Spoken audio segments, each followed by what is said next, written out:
উচ্চ মর্যাদার অন্বেষণ করেছি, আর তা পেয়েছি বিনয়ের মাধ্যমে।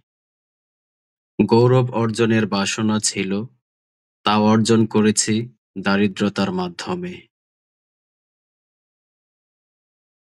নেতৃত্ব লাভের আশা করেছি, তা পেয়েছি সত্যের ভিতর।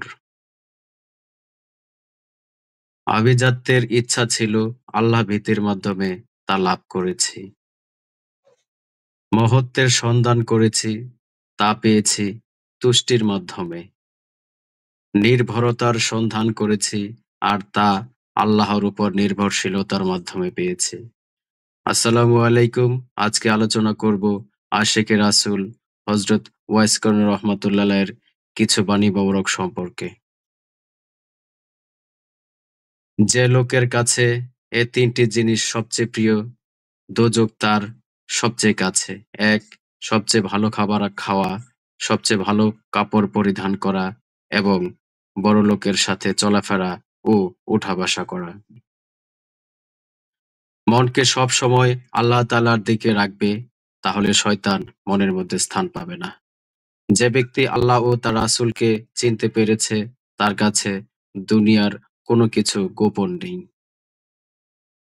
নিরিবিলি বসে আল্লাহকে ডেকে মনে যত শান্তি পাওয়া যায়, দুনিয়ার অন্য কোনো জিনিস মানুষের মনে সেরকম শান্তি দিতে পারে না।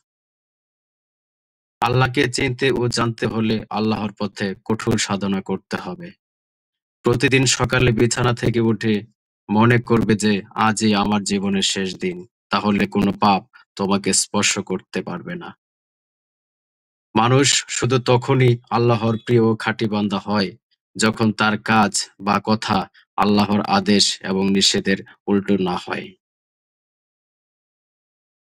আল্লাহ দুনিয়ার প্রত্যেকের রিজিক দাতা।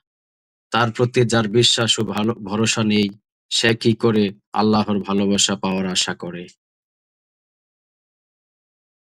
মানুষ যে পর্যন্ত দুনিয়াকে বাদ না দেবে, অর্থাৎ কর্তব্য কাজ ছাড়া অন্য কাজে মশগুল থাকবে, সে পর্যন্ত তার জন্য আল্লাহর প্রেমিক ও পরহেজগার হওয়া সম্ভব নয়।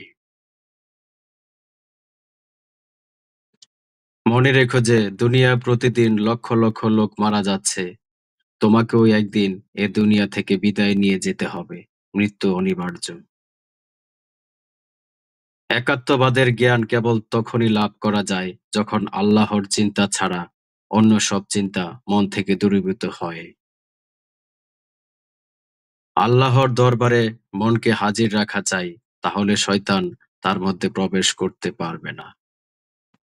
আজকে এই পর্যন্তই। ভিডিওটি যদি ভালো লেগে থাকে, সবাই লাইক, কমেন্ট, শেয়ার করবেন এবং অন্যদেরকে দেখার সুযোগ করে দেবেন। আল্লাহ হাফেজ।